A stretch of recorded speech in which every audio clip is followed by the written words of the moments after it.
Hello नमस्कार दोस्तों, मैं ज्योति सेल्फ स्टडी एकेडमी पर आपका हार्दिक स्वागत करती हूँ। और हम तैयारी कर रहे हैं मुख्य सेविका भर्ती की। और आज हम देखेंगे कि विश्व की प्रमुख स्वास्थ्य एजेंसियाँ कौन कौन सी हैं। तो सबसे पहले देख लेते हैं विश्व स्वास्थ्य संगठन यानी कि WHO, वर्ल्ड हेल्थ ऑर्गेनाइजेशन। क्या है विश्व स्वास्थ्य संगठन? World health organisation. स्थापना कब हुई थी? 7 अप्रैल 1948 को स्थापना हुई थी और मुख्यालय है जिनेवा, स्विट्जरलैंड में। और सदस्य देश हैं 194 और महानिदेशक है टेड्रोस एड्रेनाम गैब्रिएसस। कब हुई थी स्थापना? 7 अप्रैल 1948 को जेनेवा, स्विट्जरलैंड में। 194 सदस्य देश और महानिदेशक हैं टेड्रोस एड्रेनाम गैब्रिएसस।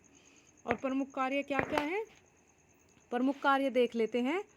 सबसे पहला जो प्रमुख कार्य वो है विश्व भर में स्वास्थ्य को बढ़ावा देना, विश्व को सुरक्षित रखना और कमजोर लोगों की सेवा करना। और दूसरे नंबर पर आता है विश्व स्वास्थ्य संगठन के लिए संयुक्त राष्ट्र की विशेष एजेंसी है। यह एक अंतर सरकारी संगठन है, वैश्विक स्वास्थ्य मामलों पर नेतृत्व प्रदान करने वाला और स्वास्थ्य अनुसंधान एजेंडे को आकार देने वाला, मानदंड स्थापित करने वाला, देशों को तकनीकी सहायता प्रदान करने और स्वास्थ्य प्रवृत्तियों की निगरानी और आकलन करने के लिए जिम्मेदार है। भारत के लिए कंट्री ऑफिस कहाँ पर है? ये है नई दिल्ली में। कहाँ पर है? नई दिल्ली में। भारत में WHO की 4 रणनीतिक प्राथमिकताएं हैं। क्या हैं 4 रणनीतिक प्राथमिकताएं? सबसे पहले क्या है? सार्वभौमिक स्वास्थ्य कवरेज की प्रगति में तेजी लाना। फिर आता है स्वास्थ्य के निर्धारकों को संबोधित करके स्वास्थ्य और कल्याण को बढ़ावा देना। फिर आता है स्वास्थ्य आपात की स्थिति में जन समुदाय की बेहतर रक्षा करना। और उसके बाद आता है स्वास्थ्य के क्षेत्र में भारत के वैश्विक नेतृत्व को बढ़ाना। 4 रणनीतिक प्राथमिकताएं हमारी हो गई इसमें। तो सबसे पहले क्या आया? सार्वभौमिक स्वास्थ्य कवरेज की प्रगति में तेजी लाना।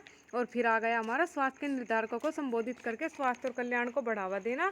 और फिर आता है स्वास्थ्य आपात की स्थिति में जन समुदाय की बेहतर रक्षा करना। और फिर आता है स्वास्थ्य के क्षेत्र में भारत के वैश्विक नेतृत्व को बढ़ाना। अब नेक्स्ट देख लेते हैं।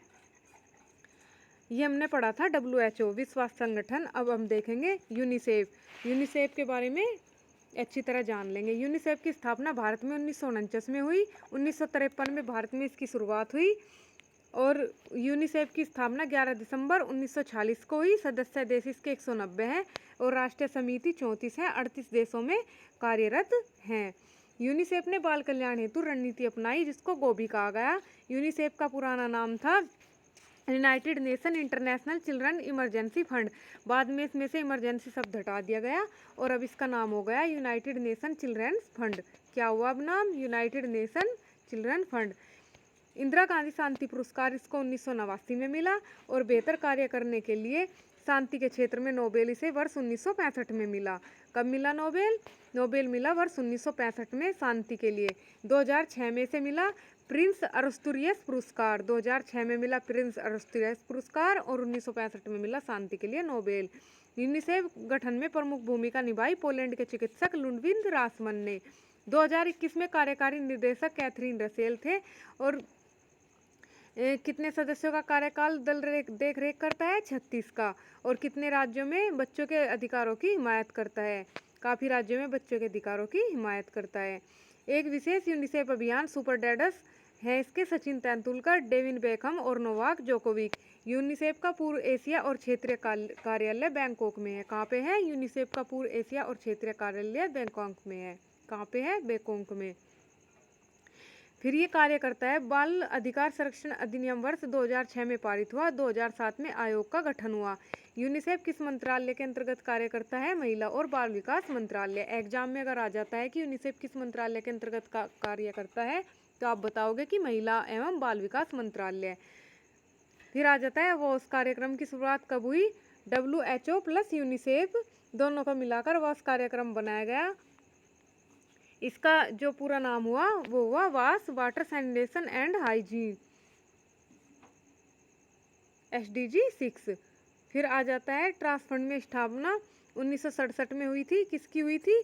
UNFPA। मुख्यालय कहाँ पर है? न्यूयॉर्क में। पुराना नाम क्या था? संयुक्त राष्ट्र जनसंख्या गतिविधि कोष, United nation fund of population activities. क्या था?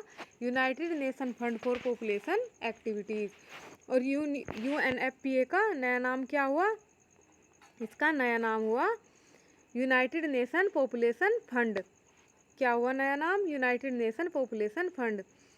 और 1987 वर्ष में इसका नाम चेंज किया गया था। UNFPA भारत में 1974 से कार्य कर रहा है और ये 144 से अधिक देशों में कार्यरत है। SDG 3 सतत लक्ष्य से निपटने के लिए कार्य करता है। कौन कौन से लक्ष्य है? स्वास्थ्य, शिक्षा और लैंगिक समानता। स्वास्थ्य, शिक्षा और लैंगिक समानता। SDG का पूरा नाम क्या है? सस्टेनेबल डेवलपमेंट गोल इसका पूरा नाम है। UNFPA संयुक्त राष्ट्र यौन और प्रजनन स्वास्थ्य एजेंसी है। वर्तमान में भारत की प्रजनन दर 2.0 है और वर्तमान में ये काफ़ी इम्पोर्टेंट है, इस पर ध्यान देना अनिवार्य है। और भारत को जनसंख्या के लाभांश वाला देश माना जाता है। और वर्तमान में यूपी की प्रजनन दर कितनी है, ये आपके लिए होमवर्क है, ये आपको कमेंट बॉक्स में बताना है। और भारत को जनसंख्या लाभांश वाला देश माना जाता है, इसका कारण कौन सा आयु वर्ग है, ये भी आपको बताना है, कमेंट बॉक्स में बताना है इसका क्या आंसर है। और UNFPA की वर्तमान में कार्यकारी निदेशक कौन है? नतालिया कनेम है। कौन है? Natalia Kanem. संयुक्त राष्ट्र महासभा के अधीन ये कार्य करता है। और फिर नेक्स्ट आ जाता है इसके लक्ष्य। लक्ष्य क्या क्या है? HIV का फैलाव रोकना, शिशु मृत्यु दर में कमी, महिलाओं को पुरुष के बराबर दर्जा, प्राथमिक व्यवस्था, जो प्राथमिक शिक्षा की व्यवस्था होती है उसका प्रबंध करना। और इसको राष्ट्र के बजट का समर्थन नहीं है। यह पूरी तरह से दाता सरकारों, अंतर सरकारी संगठनों, निजी क्षेत्र फाउंडेशन के सहयोग से कार्य करता है। तो आज के लिए बस इतना ही। हंसते रहिए, मुस्कुराते रहिए। वीडियो को ज़्यादा से ज़्यादा लाइक और शेयर कीजिए, चैनल को सब्सक्राइब कीजिए। धन्यवाद।